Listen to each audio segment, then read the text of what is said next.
Hi there. Welcome to the GridMate learning channel. In this tutorial, we'll show you how to use the Config Wizard grouping settings to manage your grouping. Let's jump in.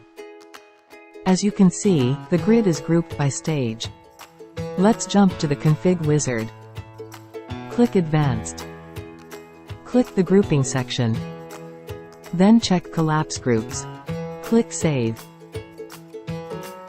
As you can see, the group has collapsed. Back to the Config Wizard. Uncheck the collapse groups and check multi-level groups. Click Save. Go to Grid Explorer. Click Grouping.